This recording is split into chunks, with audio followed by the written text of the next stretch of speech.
We're in Washington, D.C. in front of the Supreme Court, and the reason we're here is to talk about how critically important the court decisions are to a sustainable future.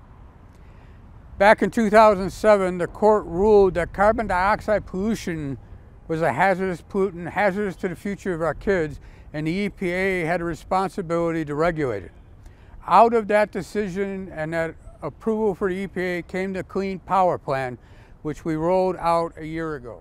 Lawsuits have been made, particularly by the attorney generals of very red states, the Republican states, but particularly by the oil states and the coal states and the gas states. And they've gotten to put a hold on that Clean Power Plan. And so that court case is slowly winding its way through the systems, and it'll wind up here, and it becomes very, very critical for us. At the same time, there's a really interesting case that has been filed by a group of kids, a group of teenagers and young adults. They're backed by the climate scientist James Hansen. It's called Our People's Trust, and it's a lawsuit that says the federal government has failed to protect the future for our kids, for your kids and my kids, your grandkids and my grandkids. So we've got a group of youth who are suing the federal government that they have failed to act to protect the future for them. And the way to act to prevent the future for them is to stop burning oil, coal, and gas, to keep that stuff right where it is, right in the ground. So what happens in the Supreme Court building becomes very important for us in the years coming ahead.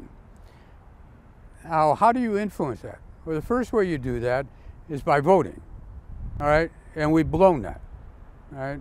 Right now, the court has one empty seat, and there's 4 conservatives and 4 liberals. That empty seat was supposed to have been filled by Obama, but was successfully blocked by the Senate Republicans, and now will be filled by Trump. Obviously, it'll be a conservative, so it'll be a 5-4 again. But we have to influence how the next seats are filled, and that really begins with voting. In the last election, unfortunately, 40% of us stayed home. We didn't even bother to vote. Right? Don't even talk about congressional elections where 2/3 to 3/4 of us stay home and we don't bother to vote. We have to change that. This is no longer a spectator sport. This requires our active intervention. This requires us getting off of our butts and getting out into the streets. So we have to vote. We have to encourage other people to vote. But more so than that, we need to pressure our legislators.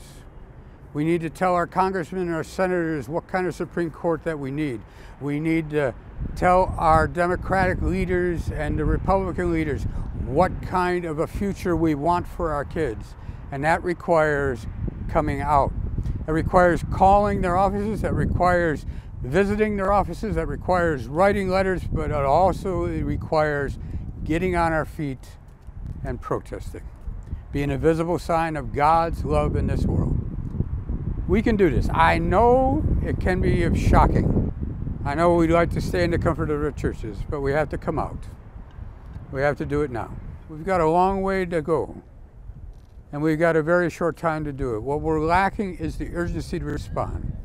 And so that's why it's very necessary to awaken people of faith, to embrace that God is calling us to save creation, all of the life systems of the planet for future generations. And that starts with voting.